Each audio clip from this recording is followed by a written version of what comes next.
Nocoj prava priložnost za to, da se kot predsednik republike v imenu države zahvalim podjetniškemu, uspešnemu, inovativnemu delu slovenskega gospodarstva, ki je bilo najbolj zaslužno za to, da smo se po letih surove krize končno izvlekli iz recesije in da smo danes priča ne samo gospodarskemu, ampak splošnemu družbenemu okrevanju.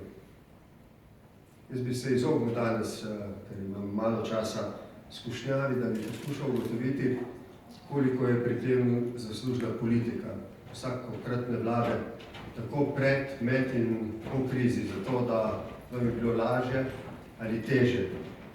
Tisti, ki bo to pravilno korelacijo ugotovil med pravimi ukrepi politike in gospodarskim okrevanjem, bo imel verjetno v rokah tudi ključ za razumevanje, kako naj vlado vodi v naslednjih letih, zato da bi to okrevanje bilo trajnejše in da bi bila odpornost slovenskega gospodarstva na nove ciklične krize, do izrednih, kot je bila ta pred leti, sploh ne govorimo. V vsakem primeru lahko ugotovimo z veseljem, da danes statistični kazalci od gospodarske rasti naprej, preko zaposlenosti, izvozne usmerjenosti, konkurenčnosti, inovativnosti, govorijo o nekem optimizmu, ki je utemeljen.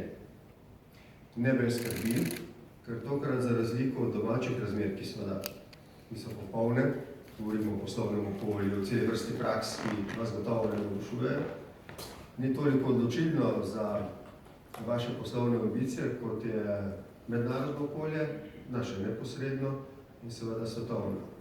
Recimo take novice, kot je bila včerajšnja o izpolnitvi obljube predsednika Trumpa o izhodu, izstopu iz podnebnega sporazuma v Parizu, gotovo analitike zaskrbljuje z vprašanjem, ali bo tako dosledno tudi pri drugih obljubah o trganju gospodarskih sporazumov in o poskusu, da se na novo izpogajajo, kar bi lahko vodilo do nekaterih protekcionističnih praks v mednarodni gospodarski skupnosti in bi postavili pod vprašaj nekatere stebre zaupanja v mednarodni globalni ekonomiji, ki so nenazadnje tudi steber našega gospodarskega okrevanja. Ampak kolikor jaz danes lahko kot predsednik republike in ne kot bivši predsednik vlade rečem nekaj o neposrednih nalogah politike, za konec da rečem naslednje. Najprej se mi zdi z vidika države bistveno, da še naprej skrbimo vsi, ki imamo to moč v rokah za politično stabilnost. Ne rečem, da je to bistven pogoj za to, da lahko vi mirne in uspešne poslujete, brez politične stabilnosti ni ukrepov v vsakem primeru. Drugič, mislim, da je zelo pomembno, ker živimo v varnostno manj predvidljivem okolju, da država nameni pozornost temu, da Slovenija, varna država, kot je varna, tudi ostane. Varnost dobiva na ceni kot referenčna točka poslovnih okolij in držav in to je naša primerjalna prednost, ki jo moramo tako rekoč za vsako ceno ohraniti.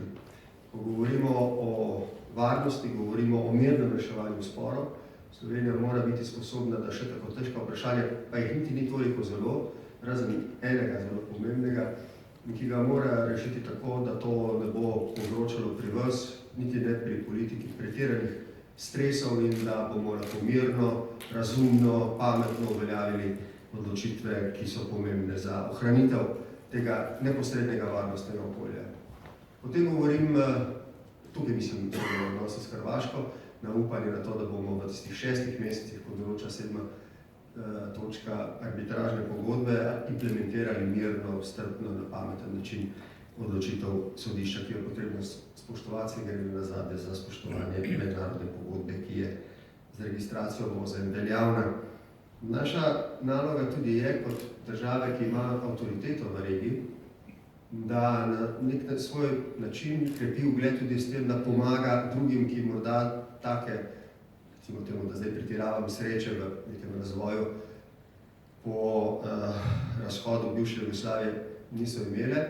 V tem smislu moram kar reči, da sem zelo vesel, celo ponosen na to, da jutri skupaj s hrvaško predsednico in to v položaju odnosov, ki ni zdaj ravno tako sentimentalen, kot je bil morda zadnjih 5 ali 6 let, ampak je nekoliko bolj zapleten zaradi znanih razlik glede enega vprašanja.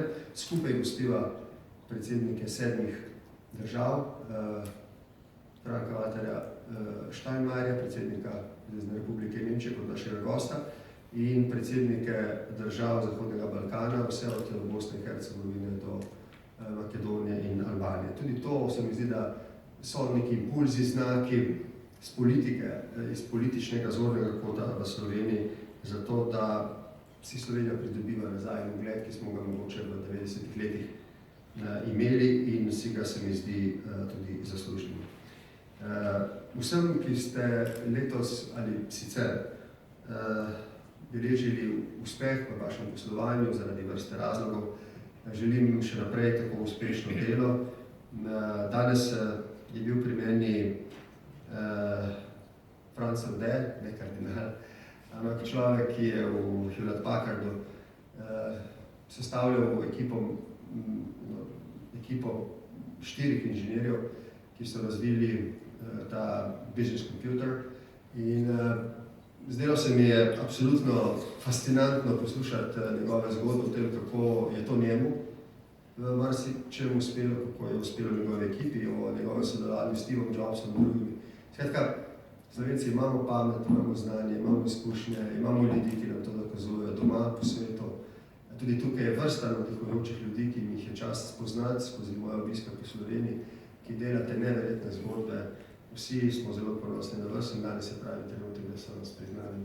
Tudi družimo. Hvala.